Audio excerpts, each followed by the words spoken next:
Jesús estaba reunido con sus 12 apóstoles, su círculo de discípulos más cercano. Les había preguntado qué pensaba la gente de él y luego quién creían ellos que era él. Y Pedro había hecho esa gran declaración de que Jesús era el Mesías, el Hijo de Dios. Pedro había recibido la revelación del Espíritu, obviamente, y se le había revelado el Cristo. De la misma manera, a nosotros se nos revela quién es Jesús cuando creemos en Él. Un día lo descubrimos, algunos lo encontramos cuando éramos niños, otros en distintas etapas de la vida, pero este ciertamente es un momento glorioso, es ese punto que marca un antes y un después.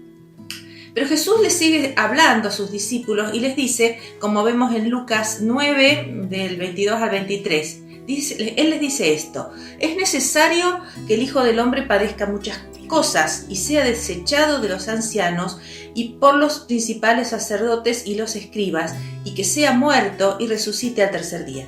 Y decía a todos: si alguno quiere venir en pos de mí, niéguese a sí mismo, tome su cruz cada día y siga.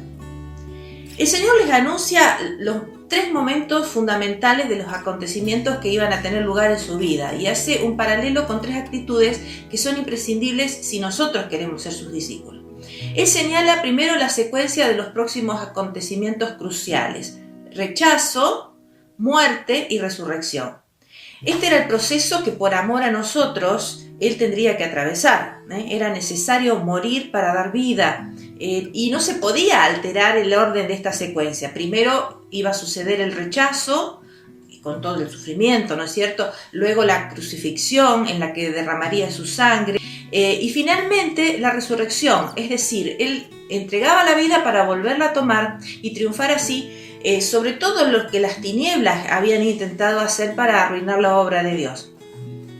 Pero también, a continuación, el Señor establece una pauta para los que queremos ser sus discípulos. Y Jesús dice que para seguir en ese camino también es necesario un proceso de 3 componentes. Así como Él sufrió rechazo, muerte y resurrección, nosotros debemos negarnos a nosotros mismos, tomar nuestra cruz cada día y seguirle. El negarnos a nosotros mismos sería un proceso de rechazo, pero ¿a quién? Al pecado que mora en nosotros, a la naturaleza pecaminosa, a nuestro ego y a todos los intereses que podemos tener que pretenden entronizarse en lugar de Cristo. Él reclama fidelidad absoluta y quiere ser la prioridad en nuestra vida. El Señor no vino para estar en un rincón ni ocupar un segundo lugar. Él requiere consagración.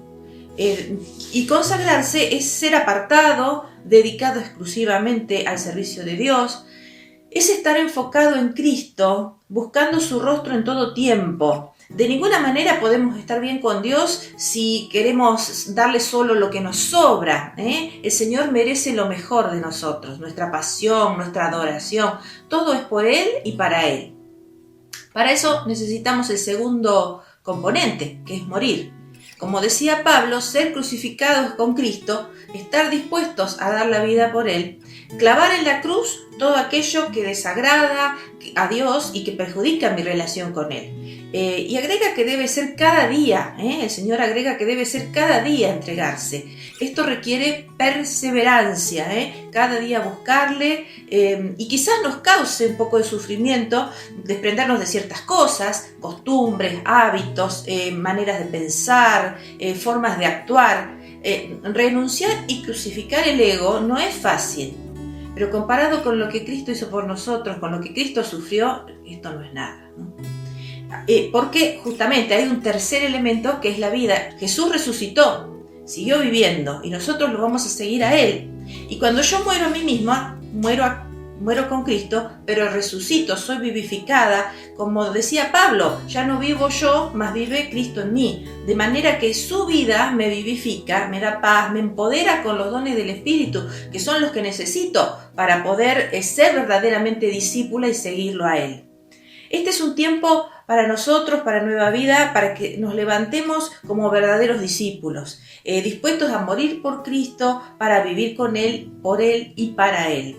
Discípulos que le sigan, que los amemos, que amemos lo que Él ama, que le busquemos cada día y cada día nos volvamos a consagrar.